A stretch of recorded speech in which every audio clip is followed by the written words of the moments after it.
Poliisi wano mu Kampala n'emiriraano erina ebikwekweto bye yakoze sabbiiti ewedde oluvannyuma lw'abatuuze mu bitundu ebyesudde mu Kampala n'emiriraano kuva ngayo ne beemulugunya obumenyi bw'amateeka obadde buzzeemu okuba nti nobulabika mu bitundu.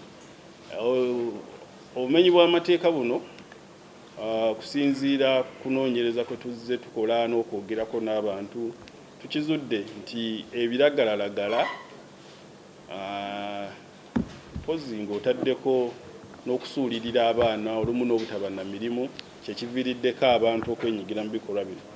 Era twakola ebikwekweto mu bitundu ebyo bye tuzze tufunamu okwemulugunya okungi nga Mukono yasinga okukola ebikwekweto ebingi mu bitundu omuli Goma, Jogo Center bwe yakwata abantu 9, mu Walusubi Center mu Nama sub-county yakwata abantu 12, mu Kiteega Wantoni Bengazi n'Ensuube yakwata abantu 12, Namuyenje ekisangibwa Nakisunga sub-county yakwata abantu 9, Namataba Namawojjolo ne Walusubi yakwata abantu 10, Nattabura ekisangibwa mu Ndamanve industrial area yakwata abantu 9. Bano be bantu 61 abakwatibwa era ng'abantu bano batwalibwa mu mbuga z'amateeka oluvannyuma lw'okukwatibwa mu bifo ebimanyikiddwa mu kitundu ekyo ng'ebibeeramu abamenyi b'amateeka. Era basangibwa n'ebiragalalagala, basangibwa n'ebintu ebiteebeeza okuba ebyobulabe ne basimbibwa mu mbuga z'amateeka. Mu Kira division mu Kiyindi Kira municipality 3 bakwatibwa.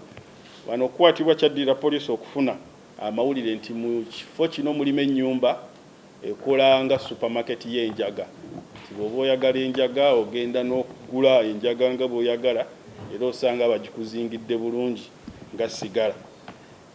Era ebidondi bino 11 byonna byasuuliddwayo ne tukwatiramu n'abantu 3 mulimu omukyalo omu era bano bakutwalibwa mu mbuga z'amateeka olunaku olwaleero.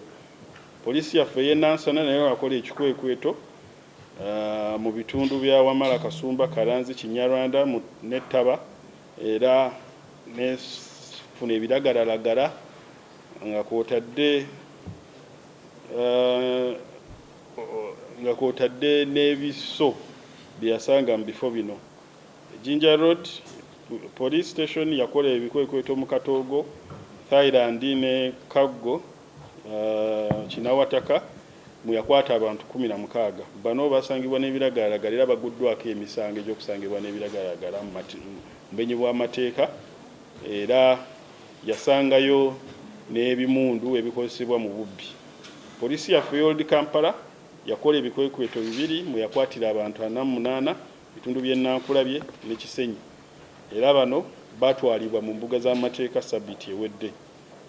Twasangayo ebiso ebyogi, ennyondo, ebijambiya n'ebyuma bye bakozesa okumenya amayumba. Mugatte gw'abantu 136 era nga ng'oggyeko okuba nti no tukola ebikwekweto tugezaako okwogerezeganya n'abantu mu meetings zetuzze tukola ng'eyakolebwa e Nansana ng'ekulembeddwamu Commissioner wa Police Chega Richard. Ne twogerezeganya n'abantu ne tumanya obuzibu buno buvaawa, abantu abamenya amateeka bano babeera mu bitundu ki, era ne tukkatiriza nnyo ensonga z'amaka okulaba nti abantu bafaayo nnyo mu kuzimba amaka, mu kulabirira abaana n'ebirala. Kuba bino bye bitera ovaamu abamenyi b'amateeka. Omwana bw'omulekerera ogenda okulaba ng'avuddemu obumenyi bw'amateeka. Abaana obutabalabirira nga tobawa fiizi waawo oyinza obba olina ensonga oba emenda lwaki tokikola, naye kino tukirabye nga kireeta abaana ku street ne batandika okwenyigira mu bumenyi bw'amateeka.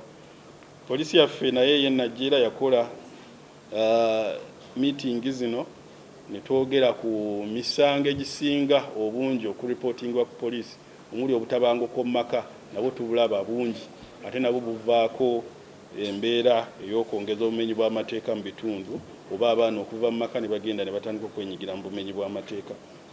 So tweyama kusigala maaso nga tukola ebikwekweto bino n'okusingira ddala okusaba abantu kusigala nga batuwa amawulire tusobole okuba nti nno tuzuula obumenyi bw'amateeka we buli, tusobole okuba nti nno bukolebwako.